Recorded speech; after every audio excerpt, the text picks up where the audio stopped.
Hello, listeners, and welcome to another episode of Subscription Scaled. I'm your host, Nick Fredrick.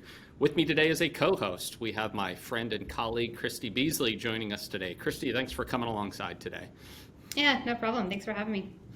Our guest today is Gertrude Allen, who is the CEO of PetPlate. Gertrude, thanks for being with us today. We really appreciate it. Thank you for having me on the podcast. Good to be here. Yeah, so let's just dive right in. Tell us about the company, how long it's been around, obviously fresh food delivery service for pets. Tell us about the business, kind of where you're at, and a little bit about your background as well. For sure. So PetPlate was launched officially at the end of 2016. We went live in 2017 as a national service where we deliver fresh cooked food for dogs, delivered right to the pet parent's home. All our meals are made in a USDA kitchen with wholesome ingredients that are all natural, and it's gently cooked, so the nutrients are really preserved in the cooking process, and then we flash freeze it to lock in to preserve it. But by flash freezing it, we really lock in the nutrients, and then it gets shipped to the customer's door really within a day or two at the most. And then the consumer will store the food in the freezer and a week's worth of food in the fridge. So it thaws out in the fridge, and all of our meals are pre-portioned according to the dog's unique profile and nutritional needs. And the food is served in resealable cups. Which makes it really convenient to serve the food right out of the cup. You can warm the food in the cup in a microwave. It's a microwavable cup. The cups are recyclable, and consumers just love the convenience of being able to reseal the cup if they don't use the full cup in that meal. They can also toss it in a bag and take it with them on a walk or to the park or to the office. So there's a lot of advantages to the way we serve the meals, which kind of makes us stand out in the category.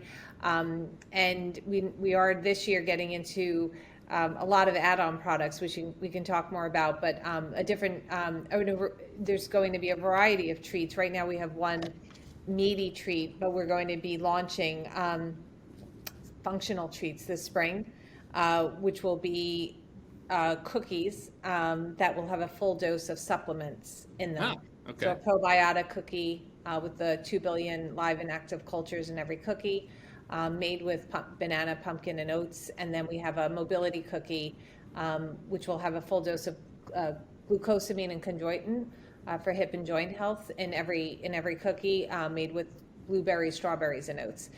So those are the functional treats. And then we also have, right now we have 4 main meals, very popular flavors: beef, chicken, turkey, and lamb.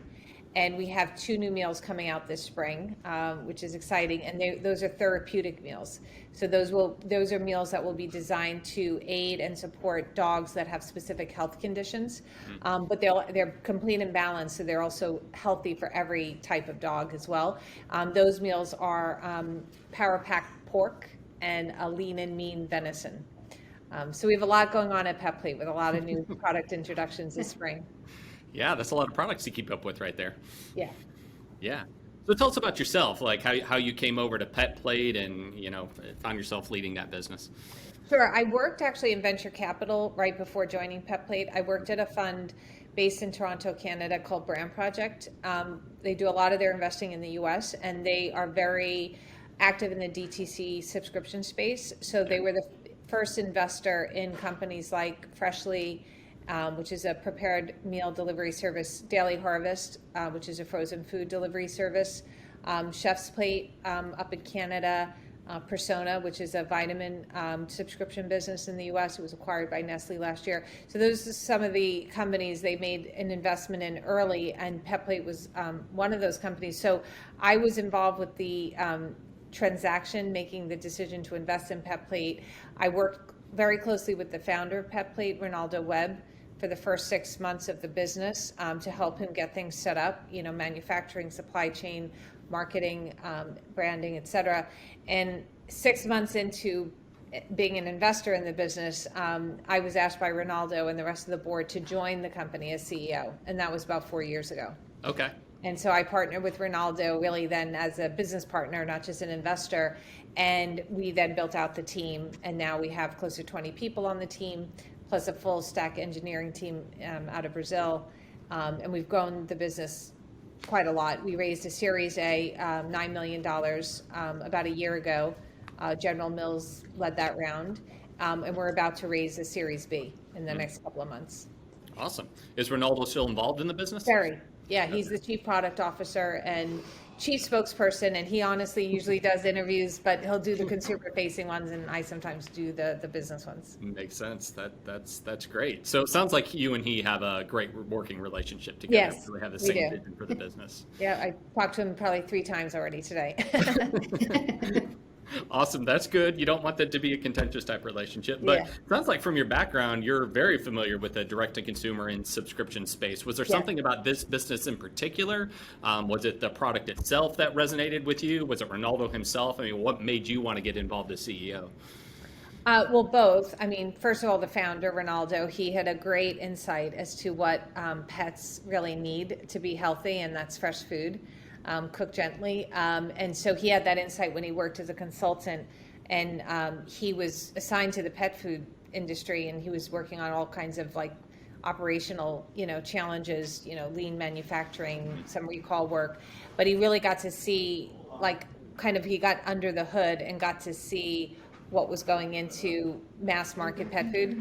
What I was going to say though is that, he really had this great insight because he had seen what was going into mass produced pet food, and he didn't want to feed it to his own dog. And that's when he created PetPlate. So he's a real passionate founder. He had a real thesis behind this, business that, we obviously believed in. But the other thing that we saw, having already, invested in a couple of subscription brands, was that dog food, unlike human food, is very sticky.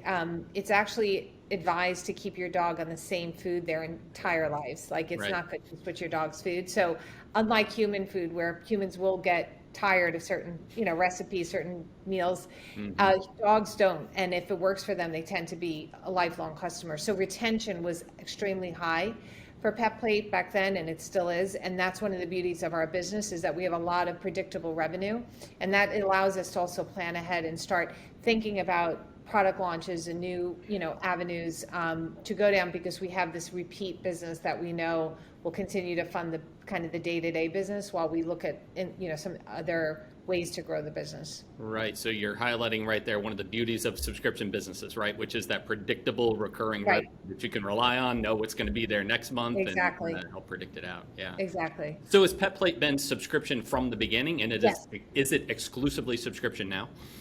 It is, but we are actually going to, after 4 years, enter into some e-commerce on our site, and then we will start selling off of our site in a couple of select channels online and also at retail, brick and mortar. Those will be tests that will start this spring and summer. But the e-commerce on our site is interesting because we've been thinking about this for a while, and we've been thinking about ways in which we can expose more consumers to PetPlate.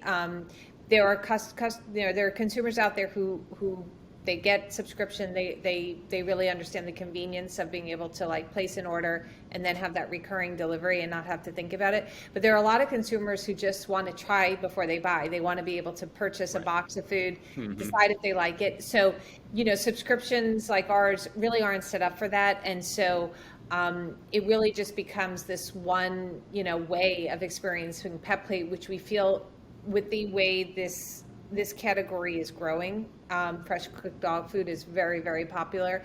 We don't want to eliminate any one type of consumer. So by offering e-commerce on our site, we'll do 2 things. One, we do have these wonderful organic treats. So we can just let people get exposed to the brand through our treats just by purchasing a box of treats. That's obviously not something you have to feed your dog all the time. So you can bring that into the house, and when it's done, you can be done with it. Or if you love it, we'll have a subscribe and save option. But we all are going to launch this spring a box of meals that, like a sampler box, which will allow the consumer to purchase up to 1 of every flavor, so 6 meals in a box, and that'll be a one-off purchase. That won't be a subscribe and save method. That'll be just a sampler. If they like it, then they'll have to go through the flow, tell us about their dog, because we do custom portion the meals, and we would also try to gear the meals just for that particular dog in terms of the nutrient profile of each meal. And we would then obviously look to upsell on some of the treats and other add-on products that make sense for that particular dog. So we see the e-commerce as a gateway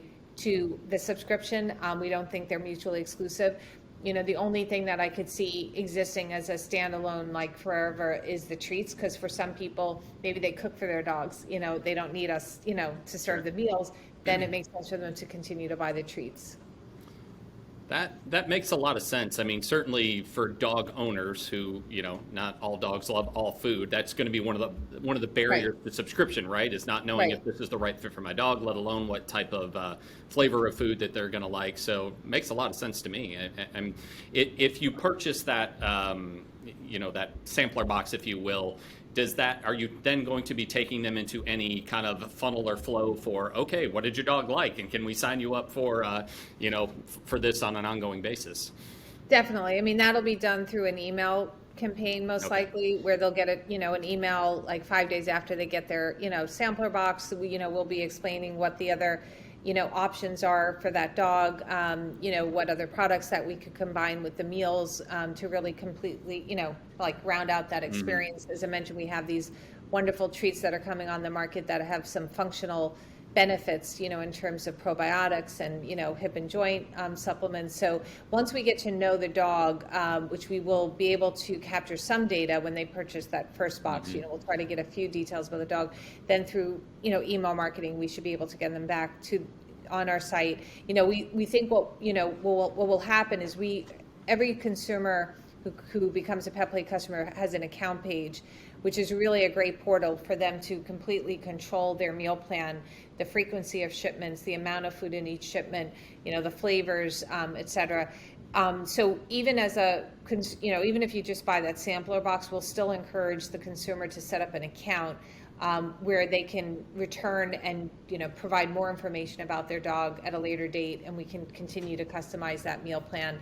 And I think for consumers that want to be able to just moderate the spend with us, there'll just be more optionality once we launch the e-commerce program. Yeah. So have you guys tried anything as far as being creative for getting customers to sign up? So I know with physical goods, it's hard to do like a introductory offer, but like a free sample with a subscription tied to the back of it. Well, what we do is we discount the first box, and that is a way of helping the customer afford that first box without us having to give away a free sample. So we have a very generous offer on the first box. It ranges anywhere from 40 to 60% off that first box if it's a subscription, and free shipping. And that's just a customary tactic that most companies in this space use to just kind of lower the barrier to entry for that first box. And then from there, we might retarget that customer with a slightly, a smaller offer, on the next couple of boxes, just to keep them interested, and encourage them to keep trying, because sometimes it takes a while to adopt a new habit, and that's proven really to work really well when it comes to retention. Those a couple of repeat discounts, and the other way we do it is we sometimes flex a multi-box discount where we'll offer like $100 off, but that'll be $25 over 4 boxes. And so it works well for retention, because again, if you can get to the 3rd or 4th box, there's a very good chance you're going to stick around for years. It doesn't attract a really price sensitive consumer, because that first box discount then is not as big. But if it's somebody who's really committed to making the switch to fresh food, then a multi-box discount works really well. Yeah, and I actually went to your site and went through the buy flow and actually fell in love with the product. So I'm actually kind of excited. I'm actually going to sign up for an account. But can you tell us a little bit more about the additional offers that you're trying to put out there and the reasons behind it? So the vitamin supplements, I know I'm a dog lover, but it's hard to actually find great quality supplements. So how did you guys land on that as being an offering? And I love the fact that you're putting it in a treat, because it tricks them into trying it. That's the key. It's just getting dogs to eat a supplement is as hard as getting a child to take a vitamin in the form of like a pill, a capsule, powder. But once you put that vitamin into like a gummy, for child, it's a lot easier. So we kind of thought about it in the same vein. We thought what's the delivery method that would work best for dogs. And obviously dogs love treats, and we do have a meaty treat. We're going to launch a couple of other flavors this year. We have it's called chicken apple sausage bite. I actually have a bag of it sitting right here on my desk. And it's a USDA organic treat, and these are the ingredients. There's only 5 ingredients, so it's a really, really healthy, and it's done like a jerky. But the difference with the new treats that are coming on the market that have the supplements in it is a baked treat. And so we really wanted to kind of distinguish, like our limited ingredient meat treats are great because they are adding to the diet, additional protein while providing that, treat, that indulgence for your dog, without any fillers or any sort of byproducts or anything that would just add empty calories to the dog's diet. With the functional treat, so by putting it into a cookie, which is really a healthy cookie, it's designed for a dog, so it's oats and various fruits and and some coconut, which is good, kind of fat for the dog. The additional supplements, it kind of, the baked good gives it, allows like for kind of the room for those supplements also to be absorbed by the dog's digestive system. So it was really important to us that when we included supplements, we got the full dose in there and made sure that there was a high absorption rate, for that supplement, so that the treats were really providing that functionality and not just, a great taste. Yeah, and I also like and enjoyed how your website kind of walks customers through being able to shape for their dog. Or is your dog overweight? How much does it weigh? What's their activity level? Did you guys start with that strategy from the beginning? Because I know a lot of times it's hard for consumers to know how much do I buy?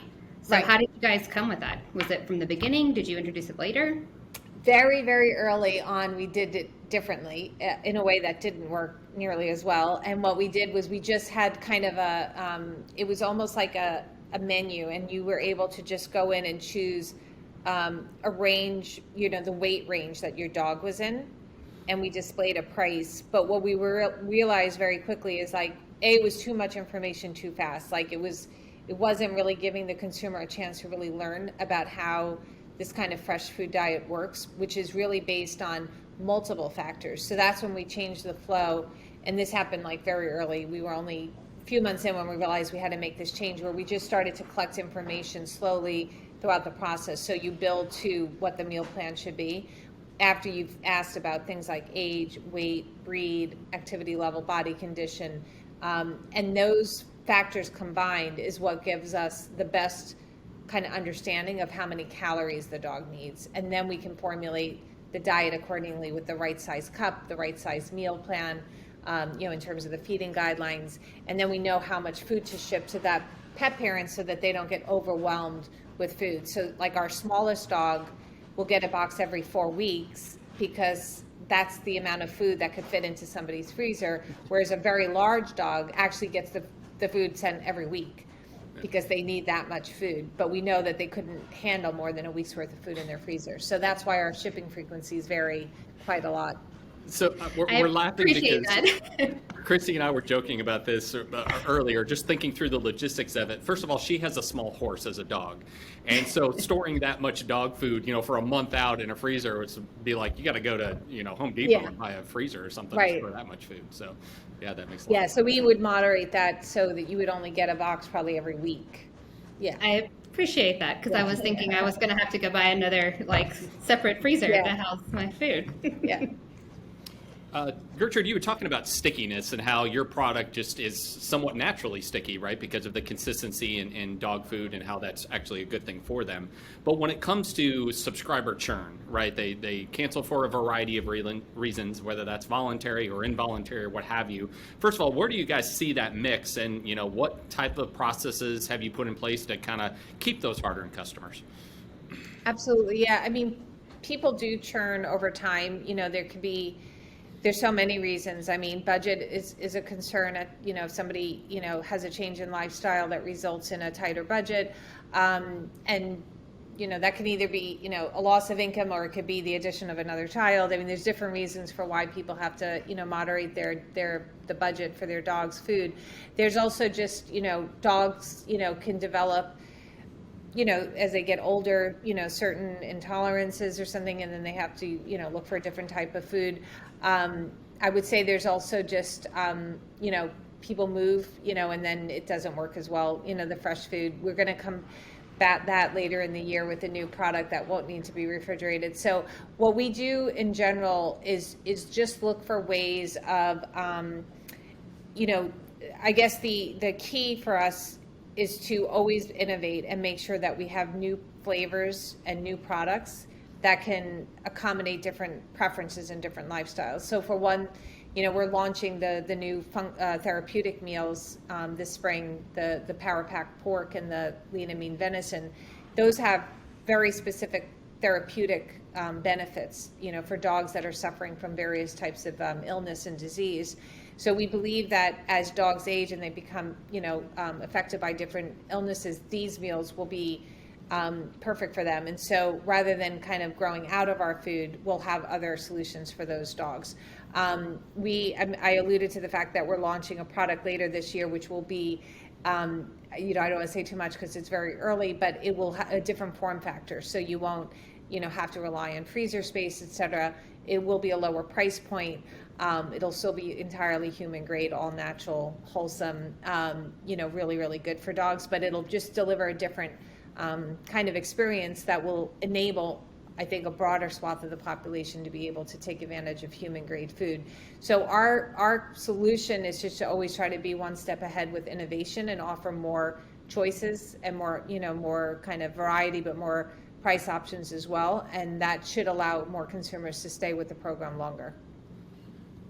You've touched a lot there and before on, innovating, whether that's the product, whether that's the user experience online and, what they're able to do on the customer portal and things like that. How do you guys balance the, everybody wants to innovate and iterate quickly, but how do you balance that need, that desire with, your technology, your people, your processes? Like, everybody wants to grow, they want to do it quickly, but you got to do it responsibly, right? And you want to make sure that when you're putting technology, as an example, in place, that it's able to scale with you. So how do you guys evaluate that and ensure that the decisions that you're making now are good for the future as well? I think it's just a lot of communication between the departments, a lot of collaboration. We have cross-functional meetings at least 3 times a week, different forums for the whole, representatives of every department to be in the same Zoom room, because we're still virtual right now. But we definitely do that. We do that Monday and Wednesday and Thursday. And so what that does is it's this constant exchange of information to make sure that one department isn't racing ahead. That product's not so far out that like the technology could never, get it up on the site in time, or it goes up on the site, but marketing is so far behind with being able to, provide the messaging and the marketing. So it's really a lot of coordination and synchronization. And it really starts with the leadership at the top to make sure that their teams are, involved in those conversations, and it's just sharing of information. So we're still a relatively small team. We're a very lean team. I would say in the industry, we're probably the leanest as far as the amount of capital or the amount of revenue that we are able to produce per capita is extremely strong. And what's nice about that is not only is it extremely efficient and makes the business strong, but it's also, I guess, having a tighter team, we're a tight-knit team, allows us to keep in close contact. I think the challenge is always when you scale, and as we're, growing and we will be adding new people, is just how do you continue to make sure that those, new team members are really looped in. And it's just, I think, a lot of focus on making sure the communication is there, having project managers, which can be very, very helpful. They can be the glue that, ties it all together with some domain expertise as well. And I think that, the technology is a really good point, because we are a technically enabled business, right? We can't do anything without making sure the technology can support it. So we have a full stack team of engineers, 7 engineers that, works for our CTO, and he's, he's almost like the orchestrator, the conductor of an orchestra, and, the engineers are, are the musicians. So it's just making sure everything is well coordinated and planned, very far in advance. I mean, we plan things out, 9 months in advance before we have any kind of major feature released on our site. Do you use any third-party services or applications, or is it all your internal stack? Well, it's a completely proprietary platform, petplate.com. We built it from scratch. I mean, there's a framework called Ruby on Rails, which is a technology that you can build on, but there's everything was custom built and coded. So it makes it, and what's interesting, it was built as a subscription commerce site, which is a very intentional, decision at the beginning to make sure that you can, keep track of all the recurring orders. But now, as we move into e-commerce, there was actually a very, very large tech lift in order to be able to accommodate e-commerce, because it obviously looks very different, under the hood. But that's been done, and it's just a credit to our CTO. He's been working with Ronaldo since the day PetPlate was launched. So long-standing relationship. Yeah, glad to hear you highlight that feat. And usually what we see is merchants going the other way, start as transactional and then moving into subscription, which is even a bigger lift probably than most appreciate, because of all of the mechanics that go into subscriptions that don't go into one-time transactions. So yeah, good for you guys. Good. So one kind of last question here, we as a technology company, when the pandemic happened and had to move to virtual, that was, a struggle, and it certainly changed for us as it was for so many other people. I can only imagine that it's that plus another degree for you guys, because you manufacture a product as well, right? You have a facility and you have to deal with all of that. So maybe talk to us just a little bit about what that was like for you and your team, doing that transition in the past year, and then how you've kept tracks on your manufacturing and this product, which is so core to your business, right? Absolutely. I mean, it definitely was a shock, being, a team that worked every single day in the office, and we huddled every day, and, again, very close knit. But we just dealt with it. I mean, we are a tech-enabled business, so more than some companies, we knew how to use technology to communicate, run the business. We do use a lot of different software to operate the business, in terms of our customer outreach and our marketing. We use all the latest, platforms that are available to execute that. So everything can be done remotely. As far as the manufacturing is concerned, we work in a USDA kitchen where other human food is made. We're the only pet food made in the USDA facility. And so there was no interruption in our production, thankfully, because it's an essential good, both human food and pet food, obviously. And so we were just not affected in that sense. Everything was produced on time. And same with the distribution. We work with all of our packaging and the way the product is shipped and delivered is all kind of according to the same guidelines as human grade or human food rather. So we had no interruptions in our supply chain, no slowdown in shipments, and everything just continued. I mean, we just had to orchestrate it, remotely, but there was no interruption there. So we were very happy to have, had a good year, despite the pandemic. Yeah. So first of all, certainly appreciate all of the insights today. This has been fantastic information and wonderful to learn about your business. On that note, tell us where listeners can go to find more about the company. Obviously, petplate.com is the place to go. But if they have more questions for you on your insights or your background, where can they get in contact with you as well?